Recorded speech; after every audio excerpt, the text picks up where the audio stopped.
This is Walt Disney Presents, a museum in Disney's Hollywood Studios at Walt Disney World in Lake Buena Vista, Florida. Walt Disney was born in Chicago in 1901, but grew up in the small town of Marceline, Missouri. The small Midwestern town became the basis for Main Street, USA. This is a model for Disneyland made in 1954.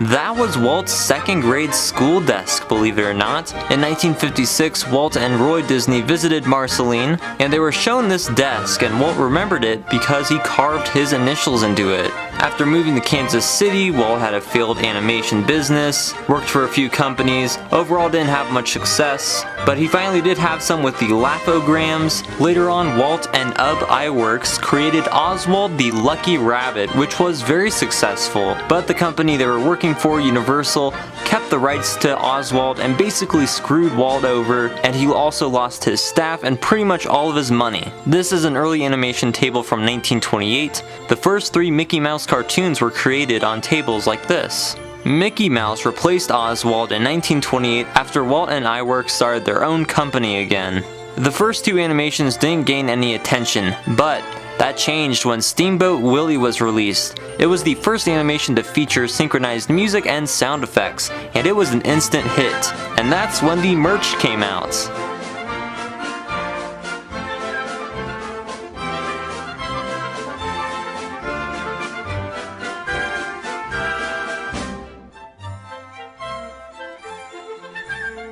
This trunk was used by Walt while traveling abroad.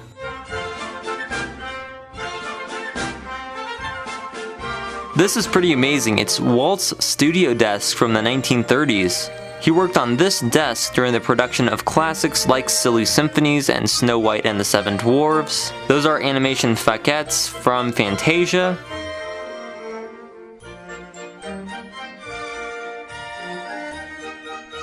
There's a sketch from the first Silly Symphony. This is a multi-plane camera. To add new depth to the animation for Snow White and the Seven Dwarfs, they would make the painting into several planes, then move the camera through, and that gave an illusion of depth.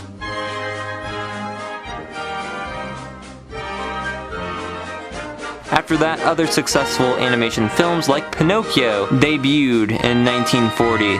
And that's where the marketing genius of Walt Disney came about. These are toys from Silly Symphonies.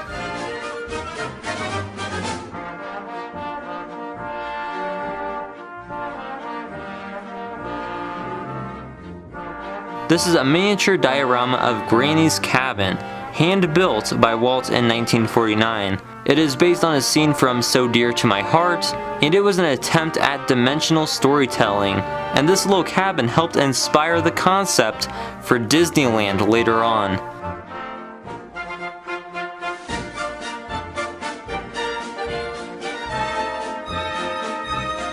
This is a Dancing Man prototype figure from 1949. Performer Buddy Ebsen was filmed against a background grid as a reference for programming the movements of early dimensional animated figures. Walt also built this opera house set. And this is the back of the Dancing Man.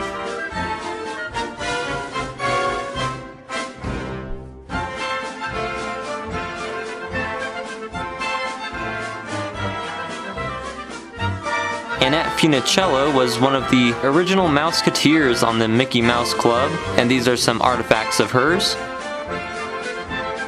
And here we have some props from the 1954 film 20,000 Leagues Under the Sea. This is a reproduction of the Sleeping Beauty Castle that's at Disneyland. Disneyland opened in 1955.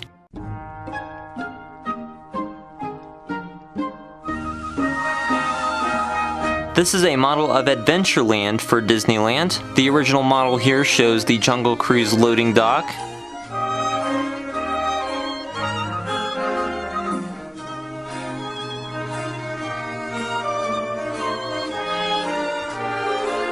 The concept model for Paradise Pier at the Disney California Adventure in Anaheim. This is a 2008 revision with an emphasis on being more like a Victorian-era boardwalk theme park, which I wish they did. That's an original Dumbo from the iconic ride at the Magic Kingdom. One of these originals is also at the Smithsonian National Museum of American History. This is a model for Cinderella's castle, the 171-foot tall centerpiece of the Magic Kingdom.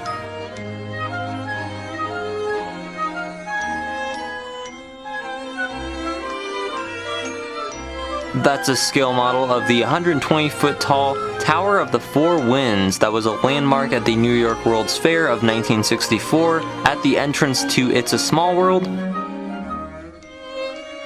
And this is a model for the entrance of It's a Small World.